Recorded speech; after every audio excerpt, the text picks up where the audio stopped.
राधे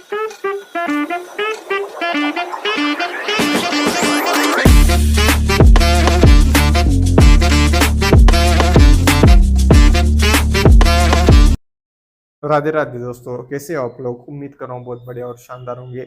देखिए, आज हम क्या करने वाले, इलस्ट्रेशन 7 से लेके जो भी आखिरी होगा वो इलस्ट्रेशन, वो सारे इलस्ट्रेशन इस वीडियो में खत्म करेंगे। ठीक है, तो चलिए शुरुआत करते। बहुत ही मजा आएगा क्योंकि क्वेश्चन क्या है, बहुत स्मॉल स्मॉल है, मजा आएगा बहुत। ओके, तो सबसे पहले हम क्या करते हैं, इलस्ट्रेशन 7 की रीडिंग करके करते हैं, देन आफ्टर सॉल्व करना स्टार्ट करेंगे। तो क्वेश्चन की रिक्वायरमेंट देखते क्या बोल रहा है question. Determine market price of equity shares. आपको क्या करना है, मार्केट प्राइस इक्विटी शेयर की निकालनी है। ठीक है, अब ऊपर का डाटा रीड करते हैं। क्या बोला है, डिविडेंड दिया है 2 rupees per share on last year. Estimated growth of the dividends from the company is 5%. Growth rate 5% है।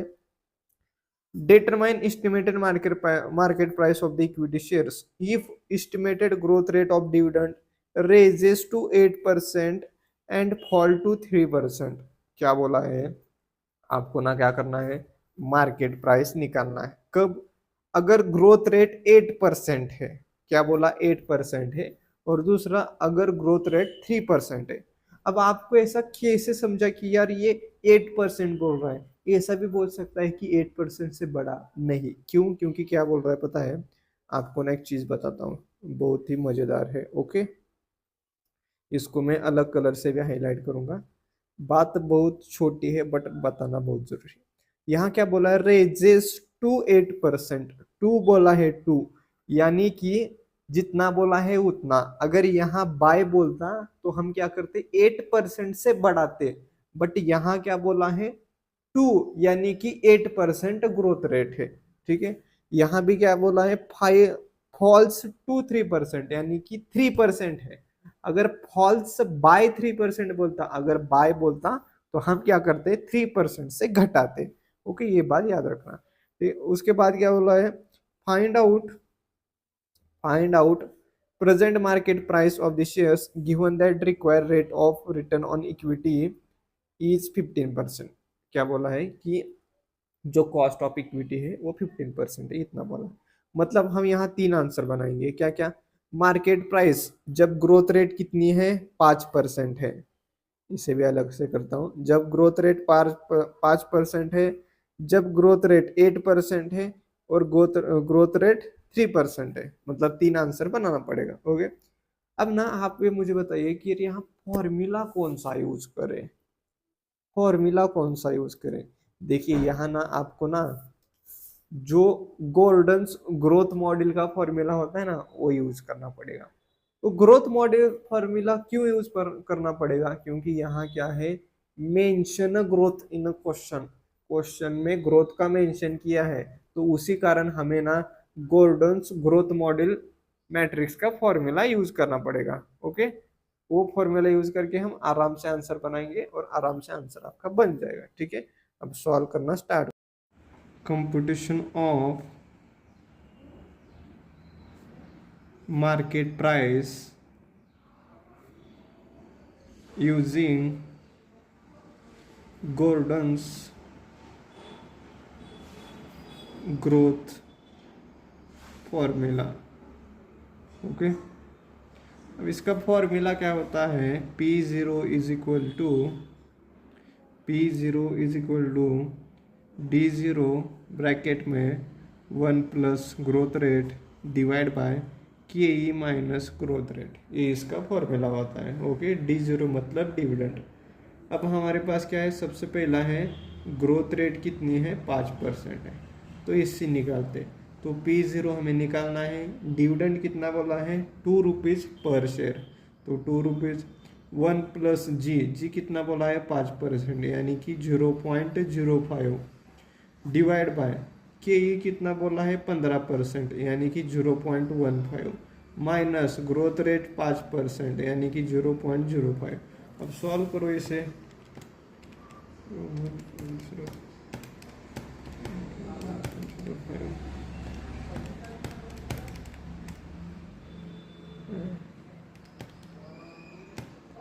तो ये आएगा 21 रुपीज़ मेरी क्या आ जाएगी, मार्केट प्राइस आ जाएगी।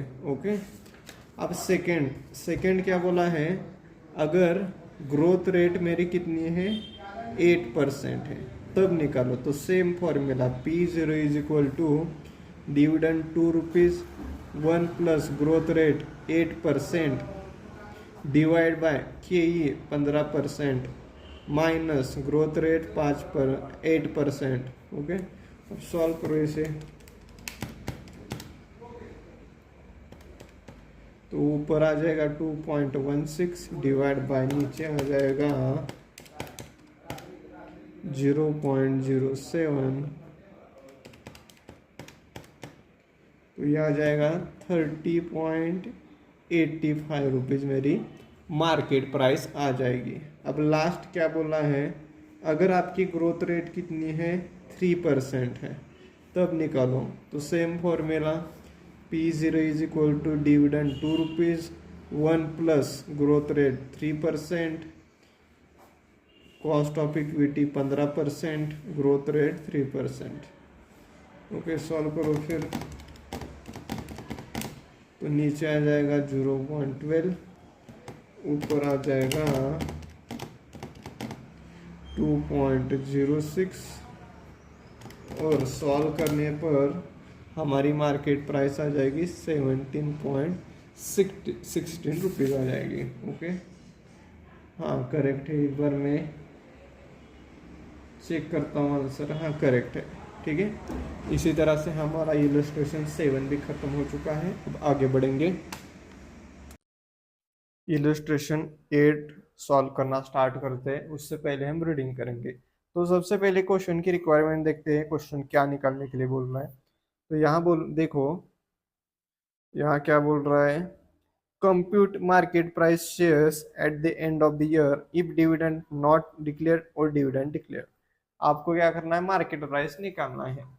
यह मार्केट प्राइस दो आएगी, एक आएगी जिसमें हमने डिविडेंड पेड किया है और दूसरी आएगी जिसमें हमने डिविडेंड पेड नहीं किया है। उसके बाद नीचे क्या बोला है, calculate number of new equity shares issued under the MM model. जैसे ये सेम टू सेम इलस्ट्रेशन 1 की तरह है। यहाँ क्या करना है, जैसे आपको पता है ना वैल्यू ऑफ द फर्म का फॉर्मूला क्या होता है, उसमें हम क्या करते हैं, चेंजेस इन शेयर्स निकालते हैं। सेम टू सेम वही करना है यहाँ। अगर मैं चेंजेस इन शेयर्स निकालता हूँ ना, तो मेरे पास मार्केट प्राइस भी आ जाएगी और न्यू इक्विटी शेयर्स भी आ जाएंगी। यानी कि सिर्फ वो स्मॉल पार्ट निकालना है हमें, बहुत ही सिंपल है। ओके, अब डाटा रीड करते हैं, क्या बोला है डाटा। अब डाटा देखिए क्या बोला है, REST लिमिटेड कैपिटल है 10 लाख का, in equity shares face value है 100 ईच, और जो कोटेड कर रहे शेयर्स एट पार पे कर रहे हैं। Company proposer declare dividend 10 rupees share per share, dividend है 10 rupees per share. Capitalisation rate कितना है, 12% है। अब इतनी चीजें हमारे पास है। अब इन्हीं चीजों का यूज करके हम क्या करेंगे, आंसर को बनाएंगे। बहुत ही आसान सा क्वेश्चन है, आराम से बनेगा। ठीक है, सॉल्व करना स्टार्ट करते हैं। आपको पता है क्या वैल्यू ऑफ द फर्म का फॉर्मूला क्या होता है, वो सिर्फ आपको समझाऊंगा एक्चुअली क्या निकलने के लिए बोल रहा है। ठीक है, अगर आपको वो समझा तो आप आराम से आंसर बना सकते हैं। ठीक है, अब वैल्यू ऑफ द फर्म का फॉर्मूला क्या होता है, is equal to shares, n मतलब shares, plus changes in shares into price minus investment plus earning divide by 1 plus KE। 1 plus KE ये किसका होता है, इसका फॉर्मूला होता है। ठीक है, वैल्यू ऑफ द फर्म का ये फॉर्मूला होता है। अब ना इसमें देखिए हमें क्या करना है, क्या बोल रहा है क्वेश्चन, आपको ना प्राइस निकालना है, मतलब P1 निकालना है और नंबर ऑफ न्यू शेयर्स। ठीक है, ये चेंजेस इन शेयर्स मतलब न्यू शेयर्स, हमें ये दो चीज़ें निकालनी है, मतलब P1 और चेंजेस इन शेयर्स। ठीक है, ये निकालना है हमें। ठीक है, अब प्राइस का आपको पता है क्या फॉर्मूला क्या होता है प्राइस निकालने के लिए। अब इसमें फॉर्मूला क्या होता है, D1 plus P1 divide by 1 plus KE। ठीक है, D1 plus P1 divide by 1+k, यही इसका फॉर्मूला होता है। अब हमें क्या करना है, सबसे पहले ना हम क्या करते हैं, कहाँ था क्वेश्चन, 1 मिनट रुकिए। हाँ, हमें क्या करना है, प्राइस निकालना है व्हेन डिविडेंड नॉट डिक्लेयर। ठीक है, तो यहाँ निकालते हैं price when dividend is not declare. Okay, यही इसका फॉर्मूला है। तो सबसे पहले P1 लिख लेते हैं यहाँ। अब D1 भले ही क्वेश्चन में दिया है बट हमें एजम्पशन क्या लेना है, नॉट डिक्लेयर। तो मैं इसे डिविडेंड को 0 लिख लेता हूँ, डिवाइड बाय, सॉरी एक गलती होगी, यहाँ P0 आएगा, P0 यानी कि करंट मार्केट प्राइस, और यहाँ P1 आ जाएगा। ओके, तो मेरी गलती होगी, थोड़ी सी गलती होगी, माफ़ कर लेना। यहाँ P0 आएगा और हमें यहाँ प्राइस निकालना है, तो P1 को मैं एज इट इज़ लिखूँगा, डिवाइड बाय 1+KE। KE मतलब कैपिटलाइजेशन रेट, कितना है 12%, तो 12%, और यहाँ मार्केट प्राइस आ जाएगी। अब मार्केट प्राइस कितनी है वो देखो, कितनी दिया है यहाँ। अब मार्केट प्राइस यहाँ ना दिया नहीं है, तो हम as it is face value को मान लेते हैं 100। ओके, 100 मान लिया, तो ये आएगा 1.12। अब करो, इसको सॉल्व करो, तो हमारी जो प्राइस आ जाएगी वो आ जाएगी 112 अगर मैं डिविडेंड पेड नहीं करता हूँ। ओके, ये आ जाएगी। अब व्हेन डिविडेंड डिक्लेयर्ड, अब प्राइस निकालते हैं, प्राइस व्हेन, ये पेन भी खत्म हो गई, प्राइस व्हेन डिविडेंड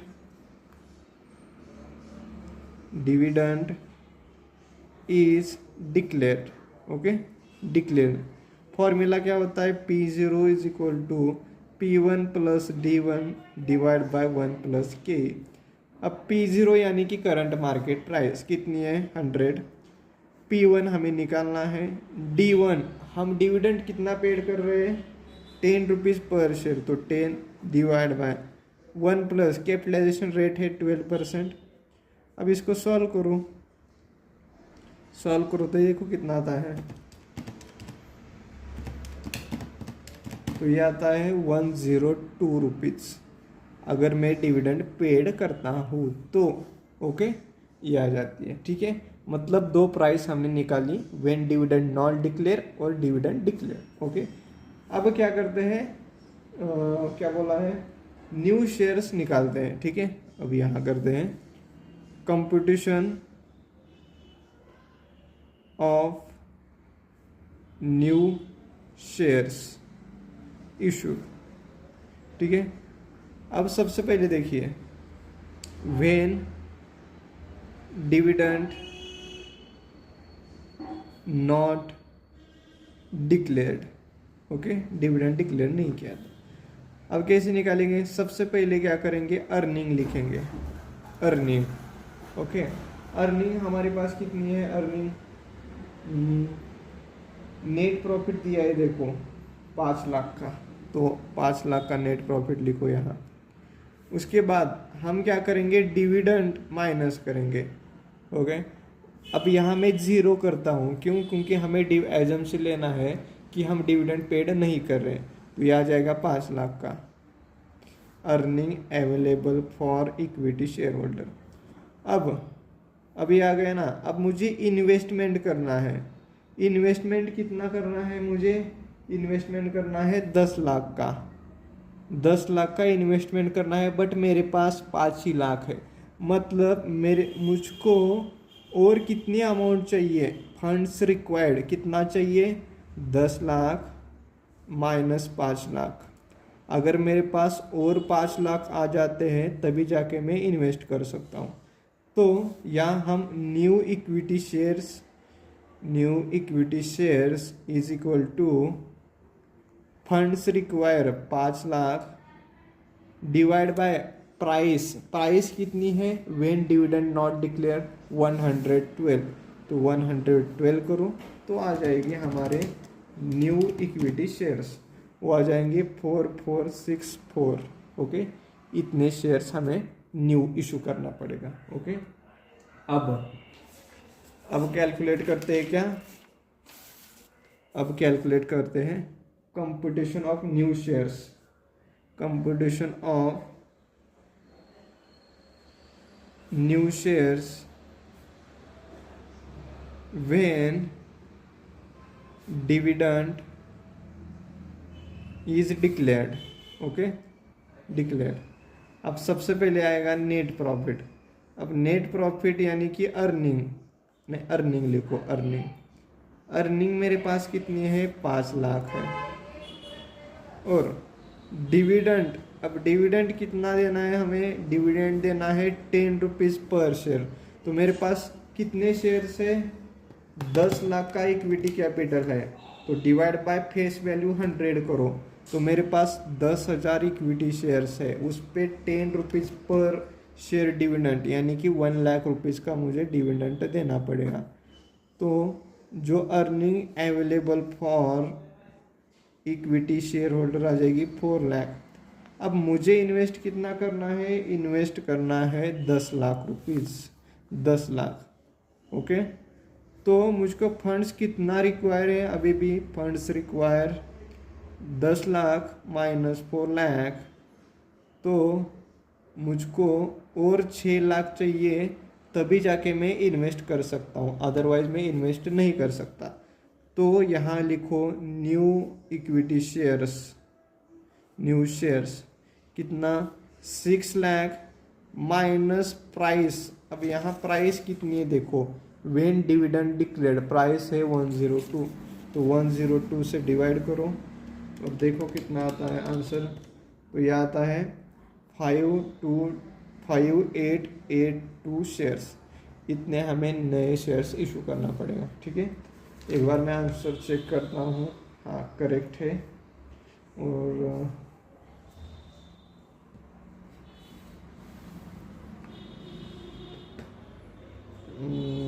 किधर गया भाई, हाँ करेक्ट है हमारा आंसर। बट क्वेश्चन ने क्या किया है, क्वेश्चन ने ना सिर्फ यही निकाला है, new shares when dividend declared.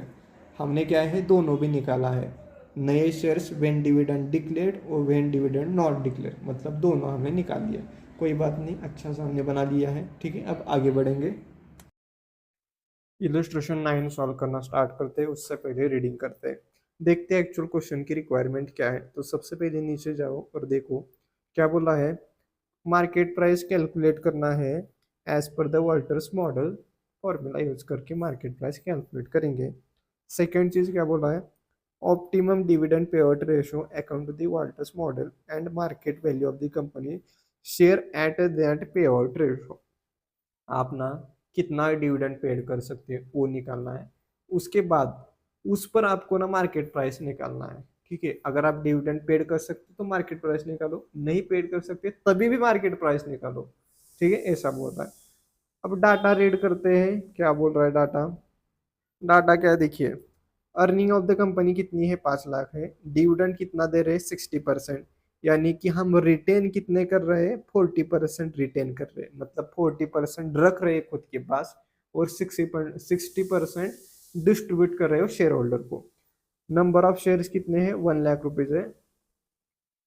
Then after is equity capitalisation rate कितना है, 12%, रिटर्न ऑन इन्वेस्टमेंट है 15%। अभी इतनी चीजें हमारे पास है, आराम से हम आंसर बनाएंगे। ओके, तो शुरुआत करते हैं बनाना। तो लिख लेते हैं computation of market price using Walter's model. Okay, अब इसका फॉर्मूला क्या होता है वो देखो, formula is equal to P0 is equal to D plus यानी कि dividend plus R divide by K, bracket में earning minus dividend divide by K, यही इसका फॉर्मूला होता है। ठीक है, अब एक एक चीज़ हम क्या करेंगे, उठाएंगे क्वेश्चन से। अब डिविडेंड कितना दे रहा है क्वेश्चन वो देखो। ठीक है, अब डिविडेंड कितना दे रहा है, 60% दे रहा है। अब ये 60% किसका होता है, अर्निंग पर शेयर इसका होता है।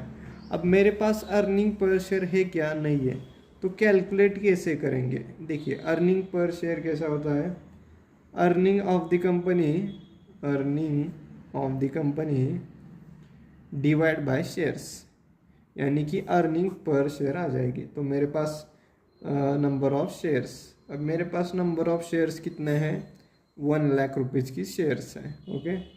और अर्निंग पर शेयर कितना है, 5,00,000 रुपीज़, यानी कि ₹5 अर्निंग पर शेयर, ठीक है।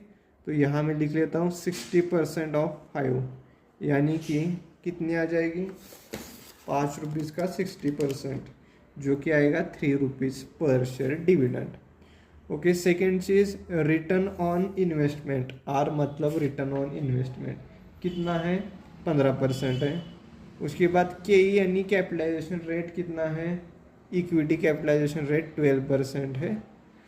अब इतनी चीज़ें हमें ज़रूरी है, तो हम फॉर्मूला में पुट करते हैं। डी यानी कि dividend ₹3, R return on investment कितना है 15%, 15, के कितना है 12%, अर्निंग पर शेयर कितना है 5, डिविडेंड है ₹3, डिवाइड बाय इक्विटी कितना है, कॉस्ट ऑफ इक्विटी 12%। अब सॉल्व करो इसे, देखो कितना आता है।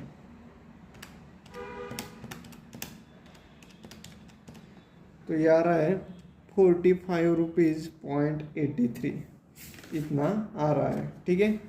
अब ये फर्स्ट पार्ट तो हो गया। अब सेकंड पार्ट देखते हैं, हम कितना डिविडेंड पेड कर सकते हैं। Computation of minimum dividend paid, कितना पेड कर सकते हैं। तो आपको पता है क्या, अगर देखिए यहाँ मैं आपको बताता हूँ, एक कंसेप्ट है, छोटी सी कंसेप्ट है बट बताना ज़रूरी है। Return on investment, return on investment अगर ग्रेटर देन है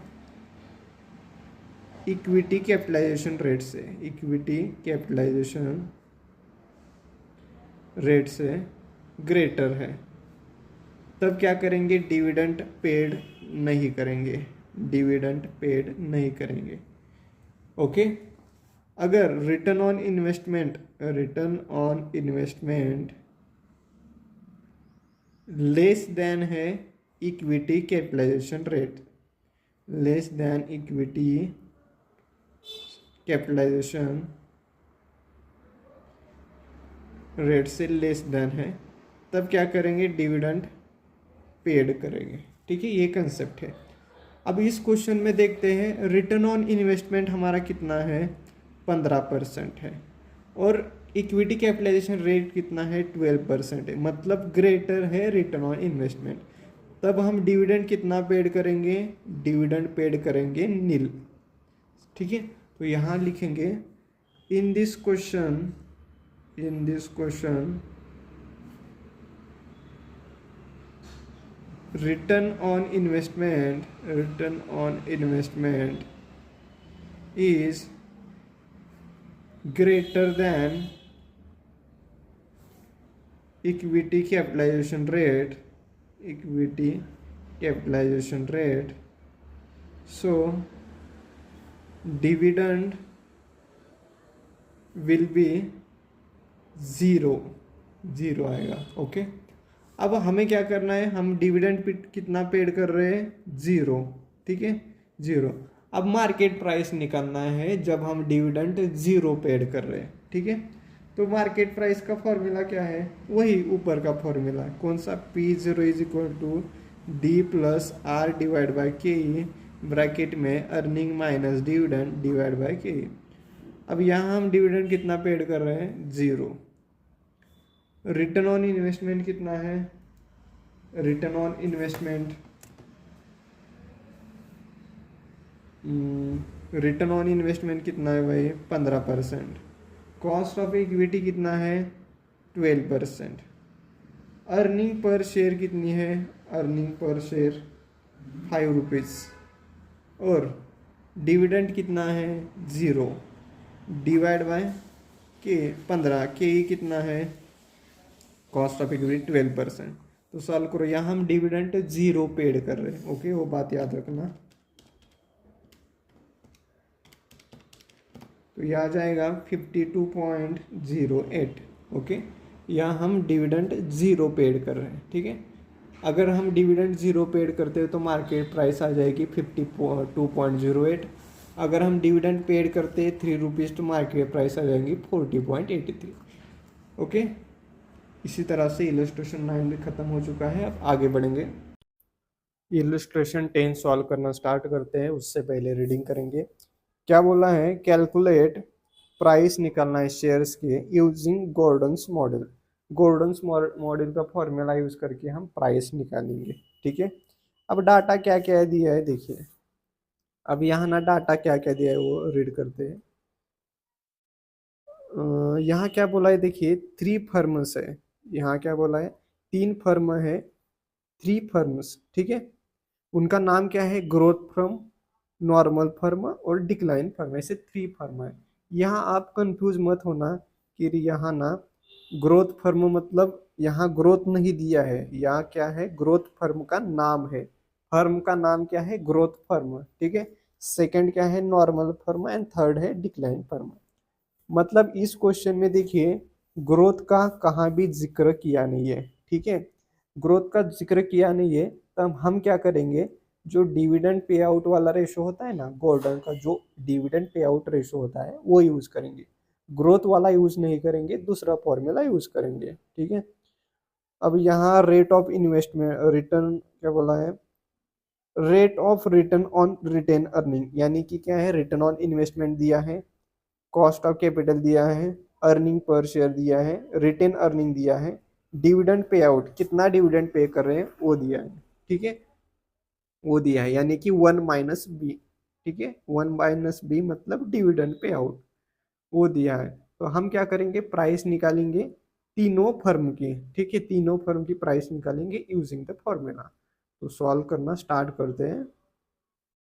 तो सबसे पहले हम क्या करते हैं, ग्रोथ फर्म का निकालते हैं। ठीक है, price competition of growth firm. Okay, अब फॉर्मूला क्या होता है प्राइस का, P0 = अर्निंग ब्रैकेट में 1 - b divide by KE - BR, ये इसका फॉर्मूला होता है। अब ना एक एक चीज़ हम उठाएंगे, जैसे कि ई मतलब अर्निंग पर शेयर। अब अर्निंग पर शेयर क्वेश्चन में खुद ही दिया है 10 रुपीज़ है। क्वेश्चन में देखो जो ग्रोथ फर्म का जो कॉलम है उसमें सारी चीज़ें दी है, और लेफ्ट साइड में ऐसा भी दिया है RKEB 1 - b, ये सब सारा दिया है। अब 1 - b, बी मतलब क्या होता है, रिटेंशन रेशो। ठीक है, रिटेंशन रेशो यहाँ कितना दिया है 0.6। बी मतलब रिटेन अर्निंग जो कि दिया है 0.6, डिवाइड बाय के कॉस्ट ऑफ कैपिटल कितना दिया है 10%, माइनस बी मतलब रिटेन अर्निंग, रिटेन अर्निंग कितना कर रहे हैं हम 0.6, आर मतलब रिटर्न ऑन इन्वेस्टमेंट कितना है 15%। ओके, तो सॉल्व करो इसे। तो ऊपर आ जाएगा 4 डिवाइड बाय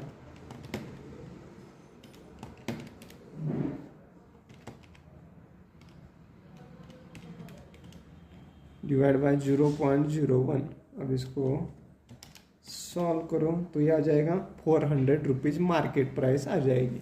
ओके, अब सेकेंड निकालते हैं किस में, नॉर्मल फर्म में। नॉर्मल फर्म में निकालते हैं प्राइस कंप्यूटेशन। ओके, अब फॉर्मूला वही P0 = earning per share bracket में 1 - b divide by KE - BR। अब अर्निंग पर शेयर कितनी है 10 रुपीज़ है, रिटेंशन रेशो कितना है 0.6 है, कॉस्ट ऑफ कैपिटल कितना है 10% है, माइनस बी कितना है रिटेन अर्निंग 0.6, और रिटर्न ऑन इन्वेस्टमेंट कितना है 10%। ओके, अब सॉल्व करो इसे। तो ऊपर आ जाएगा 4 और नीचे आ जाएगा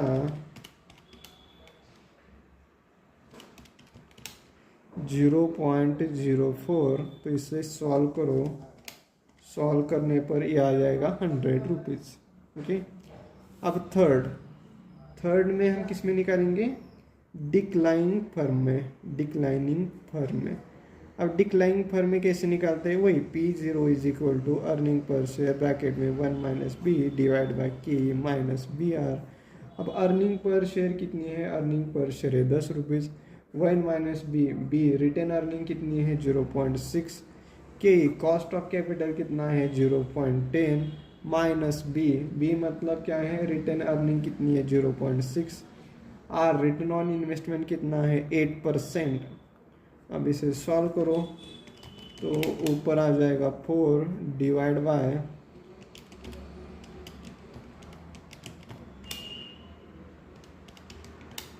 0.052। तो इसे सॉल्व करने पर ये आता है 76.92। ठीक है, इतने हमारे पास मार्केट प्राइस आ जाती है। ठीक है, अब इसी तरह से इलस्ट्रेशन 10 भी खत्म हो चुका है। अब लास्ट क्या है? इलस्ट्रेशन 11 बचा है, उसके बाद सारे इलस्ट्रेशन खत्म हो जाएंगे। Then after we will start the practical question. Illustration 11 reading करना स्टार्ट करते हैं। तो एक्चुअल क्वेश्चन की रिक्वायरमेंट क्या है देखते हैं। कंप्यूट क्या बोल रहा है? प्राइस शेयर निकालना है, प्राइस शेयर की प्राइस निकालना using Walter's model. Walter's model का फॉर्मूला यूज करेंगे, शेयर प्राइस निकालेंगे। सेकेंड चीज क्या बोल रहा है? Optimum dividend pay out ratio as per the Gordon's model. कितना हम मिनिमम डिविडेंड पेड कर सकते हैं वो निकालना है using Gordon's model formula use करके। ठीक है, अब डाटा क्या क्या दिया है देखिए। डाटा दिया है अर्निंग पर शेयर दिया है 60, कैपिटलाइजेशन रेट दिया है 15%, रिटर्न ऑन इन्वेस्टमेंट दिया है 25%, डिविडेंड पे आउट रेशियो दिया है 30%। इतनी चीजें मेरे पास है, तो आराम से बनाऊंगा, बहुत ही इजी क्वेश्चन है। तो सॉल्व करना स्टार्ट कर दो। तो फर्स्ट निकालेंगे कंप्यूटेशन ऑफ प्राइस यूजिंग क्या? Walter's model. ओके, अब इसका फॉर्मूला क्या होता है? Dividend plus return on investment divide by k, earning minus dividend divide by k, ये इसका फॉर्मूला होता है। अब मेरे पास ना डिविडेंड कितना है वो देखो। डिविडेंड पे आउट रेशियो है 30%, मतलब डिविडेंड कितना दे रही है कंपनी? 30%। किसका? अर्निंग पर शेयर का। तो 30% इंटू अर्निंग पर शेयर कितना है? 60%। तो 60% का 30% तो यह आ जाएगा 18 रुपीज़। तो यहाँ मैं लिख लेता हूँ 18 rupees plus return on investment कितना है? 25% divide by cost of equity कितना है? Capitalisation rate 15%। ब्रैकेट में अर्निंग कितनी है मेरे पास? 60, डिविडेंड है 18 रुपीज़ का, divide by cost of equity है 15%। अब इसको सॉल्व करो तो सॉल्व करने पर यह आता है, एक मिनट रुक जाइए, 42। तो ऊपर आ जाएगा 87.99 डिवाइड बाय 0.15, यानी कि हमारे जो आ जाएगी प्राइस वो आ जाएगी 586.67, इतनी आ जाएगी। ओके, ये आ जाएगी। अब ये आ जाएगी ना। अब सेकंड पार्ट देखते हैं। सेकंड क्या बोल रहा है? Competition of minimum dividend pay out. हम कितना मिनिमम डिविडेंड पे कर सकते हैं? देखिए, आपको तो पता है ना, अगर मेरा return on investment greater than है कैपिटलाइजेशन रेट से, greater than capitalisation rate, then dividend कितना होगा? नील हो जाएगा। यानी कि इस क्वेश्चन में रिटर्न ऑन इन्वेस्टमेंट है 25% और कैपिटलाइजेशन रेट है 15%, यानी कि डिविडेंड कितना हो जाएगा? नील हो जाएगा। ओके, तो यहाँ लिखो in this question return on investment is greater than capitalization rate, so dividend will be nil. Dividend हम कितना पे करेंगे, नील पे करेंगे, ठीक है। इसी तरह से देखिए हमारे सारे इलस्ट्रेशन खत्म हो चुके हैं। अब अगले लेक्चर में प्रैक्टिकल क्वेश्चन शुरू करेंगे।